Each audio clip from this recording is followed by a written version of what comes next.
So it's been over a year since I last gave an update on the BRZ.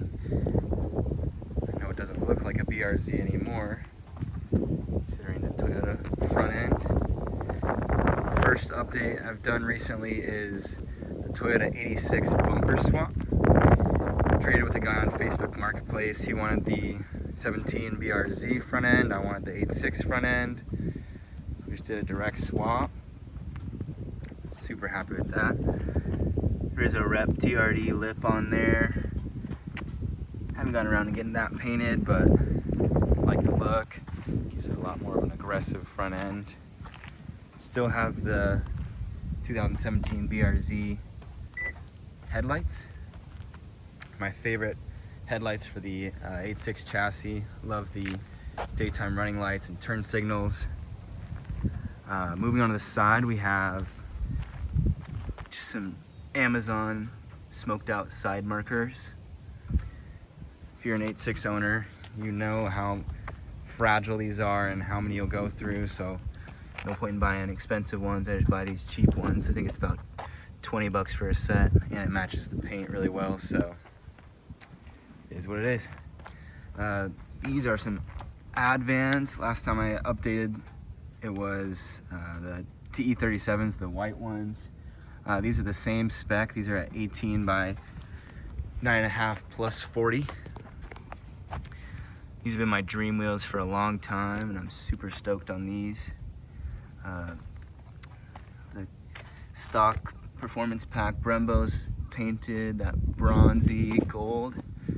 I always loved the look of like the early 2000s Subaru STIs and GTRs, and they always had these kind of burnt brown, orange brake calipers, so wanted to switch it up from the red. I am running a little 1 or 2 millimeter spacer on there just to get a little bit better clearance for the brakes. Running 245, 35, 18s in all 4 corners. These give just a slight stretch just for a little bit more clearance on the fenders. Still running the Tane Flex Z coilovers, and it's a 6K front and rear spring rate, so it is pretty soft. So these wheels move up and down in the fenders quite a bit. That's why I wanted to have a little bit more room so those didn't buckle the quarter panel, any bumps or anything like that. No spacer in the rear. Good amount of camber. I'm not running any lower control arms in the back. So this is sitting at about -3 degrees, and it's going to be about -2 and change in the front. I know the wheels are turned over a little bit right now, but yeah, they're just tilted in slightly. But it's still a functional camber. Hooks up really good in the corners and the canyons and stuff. And these are just a generic like Milestar all-season tire. This thing chews through tires, and I don't really go to the track or carve in the canyons too hard, so these get it done for sure. No need for more grip at the moment. I am planning on doing a track day here in the coming year, so next set might go up to a 200 treadwear tire. We'll see. But for now, these are getting it done. I did just get a lot of body work done to the car. Last time I posted a video about it, I had the roof racks on here. Those were a solid mounted roof rack, so they were drilled into the roof channels. But unfortunately the rack mounts pushed in the roof a little bit, so there was big dents in all 4 corners of the roof. So recently had this completely repainted, all the scratches and everything taken out, pulled out the dents, did new weather stripping on both sides because that was cut to accommodate the racks. I wish there was a less permanent option for roof racks for the 86 chassis, but unfortunately with the frameless windows you gotta commit and drill it in, but kind of moved on from that, so had to weld up all the holes it was drilled in. It was a whole process getting those taken out, but I like it much better with the slick roof now. I also just had all the door dings and nicks pulled out all around. Like I said, the front bumper's pretty much brand new, so that's new paint. This whole right side was repainted. Unfortunately, I hopped up on a curb recently and kind of buckled this quarter panel in, so had to get this whole right side done. All the door dings and everything was pulled out, but super happy. So honestly, about 70% of the car has fresh paint on it now. I also got a new trunk since the last time I posted. The 2017 Performance Pack BRZ came with the drilled in spoiler from the factory. I originally was just gonna remove it and fill in the holes and get it painted, but I thought it'd be better to just sell the entire trunk on its own and get a new one. So I bought this trunk from a scrapyard up in Riverside. The paint was really bad on it. So I basically just had to completely resurface that and get that repainted as well. That's about it for the exterior of the car. Basically just trying to refresh everything. Coming up on about 85,000 miles, and it's my daily driver, so it definitely gets beat up on the day-to-day. But just really loving the way it is right now. Not much going on the interior. Did replace all the speakers in the car, running 6.5-inch Hertz CK165 component speakers. So that's going to be the 6.5-inch driver in the door, and then the tweeter in the rear, or in the dash. Pardon. This from the factory is a 3-speaker setup. 1 tweeter, 1 3-inch mid bass, and 3-inch just like fill speaker, I guess, and then the 6.5-inch driver. When I first installed the subwoofer and amp and all that, it was okay, but I just was going for a little bit better clarity in the car, so I thought I'd upgrade the speakers. I'm still running the Sony XAV 4500, Apple CarPlay, all that good stuff. Got a new e-brake button. The Likewise Spike was getting a little old, so I just went for something a little more simple. Just a little black eBay drift button, I guess you could say. In the dash, got a new dash cam, front and rear. That's the Red Tiger dash cam. I really like this dash cam because you can pair it to your phone via Wi-Fi and download all your videos without taking out the SD card, which is really nice. This is going to be a front and rear, so it's got 2 channels, which is nice. Don't have to worry about anybody trying to hit me and run off now. I also got the sun visors wrapped in Napa leather. I never liked having that big old yellow warning sticker on the fold-down mirrors, so that just covered it all up, and I had it done in the red stitching on the sides just to match the the rest of the stitching in the interior. Just flows really well with everything. I was always going for the kind of like more OEM plus look in here. I didn't want it to look too modified.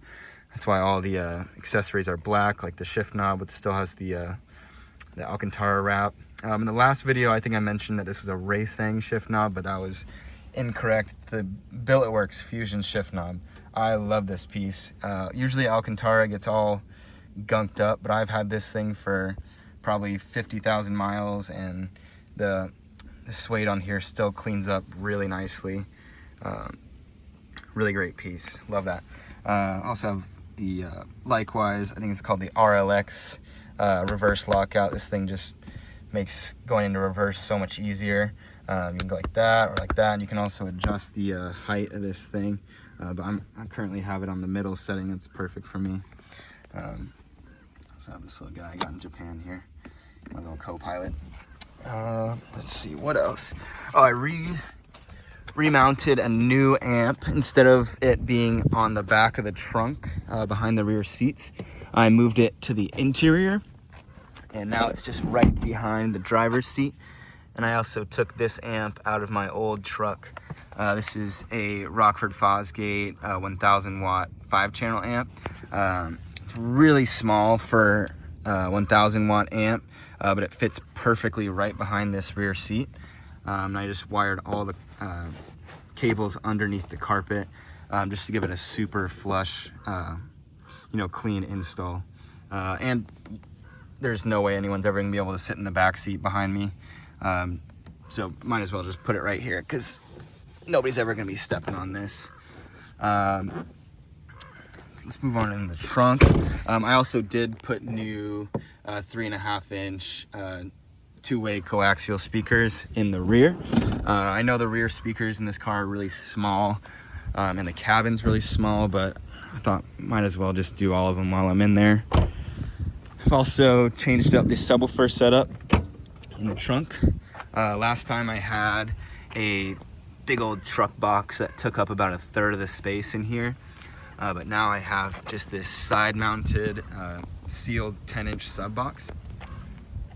This is a really great box. I got it from a eBay seller out in the UK. Kind of a pain, kind of expensive, but the end product is really great. The carpeting on it matches the rest of the trunk really well, and it just clips into the trunk so you can take corners and it's not going to go anywhere. It does have a lot of airspace for a 10-inch box as well, so even though it's sealed, it still can hit those really low notes and it sounds just freaking awesome. This is the audio control Space Saver 10-inch sub. I did put the grill on there just because I don't want stuff in the trunk to you know, move around and kind of rub up against that while the speaker's moving, potentially damage it. But running 600 watts to the sub. This sub is rated at 400 watts, but I do have the gains on the amp turned way down. But it's been a really great one. I love it, and it has a kind of flush mounting in there. So where you mount the sub is kind of recessed a little bit, just so it saves a little bit more room. But originally I was thinking about going with the OEM Audio Plus stereo system, but I kind of just like to, you know, configure all my own stuff and piece it out the way I wanted to. But this is pretty much that same style of box that the OEM Audio Plus kit comes with. So that's what kind of inspired me to go with a kind of side-mounted trunk setup. I know some of the earlier Gen FRSs came with came optioned with a like a kicker sub in the plastic box. It was kind of like tilted like this. I was thinking about getting one of those, but with the box being plastic, it's not really super sturdy for a speaker to mount, especially when you're running that much amperage through it. So this is just a nice sturdy box, solid wood. So really happy with that. Yeah, other than that, that about wraps it up. Just been doing maintenance on this thing as well. Changed out the trans fluid, rear diff fluid, running the Hawk ceramic brake pads in here. A lot of mixed reviews on these brake pads. Some people say they don't really bite very well or they fade. But my main reason for going with the pads was the brake dust on these cars is just insane, and I didn't want to deal with that all the time. And I'm not going really hard on the track or, you know, ripping up the canyons too often. So the ceramic pads are perfect for me. The brake dust they produce is very minimal, but also it's a white color instead of that dark black that the OEM Brembo pads or some of the other brand pads do. What else? Did the Motul brake fluid. All the fluids in the car are Motul except for the engine oil, which I use Mobil 1. I was considering starting to use Motul fluid, but if for whatever reason I needed to top off the car on a trip or something, that's, you know, a little bit harder to get that fluid. So they have Mobil everywhere, so that's why I'm going with that. But yeah, oh, almost forgot. Something else that I've done recently is I removed the third brake light in the back seat here. Completely undrilled it from the bottom out. You have to remove this entire back panel. But I took that out, used the Futago Line Shop hole filling kit. It's basically some 3D printed little plates that you put into the holes where the third brake light used to be. And then I just reupholstered it with this black automotive felt. That way it frees up some visibility here on the backside and just gives it a really nice clean look all the way through with no holes, nothing. If anybody's interested in this, I'm probably gonna make a batch of about 10 of these upholstery pieces. And you don't really need the Futago kit to fill those holes. If you just cut out little pieces of felt in the same shape, that'll more or less give you the same result here. So if you're interested in that, drop a comment, leave a post on my Instagram. We can figure something out. I can send you one out. But yeah, that about wraps it up. Yeah, still running those floor mats. This dash mat is super awesome for glare. Hard mounted in this. That way it doesn't fall out when you're rounding corners. But yeah, if you guys have any questions or wondering where I got anything for the car, feel free to drop a comment down. I'm gonna start posting more about this car and adventures and things like that. So make sure you guys subscribe too, because more videos are on the way. I know I've been absent on the YouTube for a while, but I'm getting back into it. So stay tuned for more. Thanks.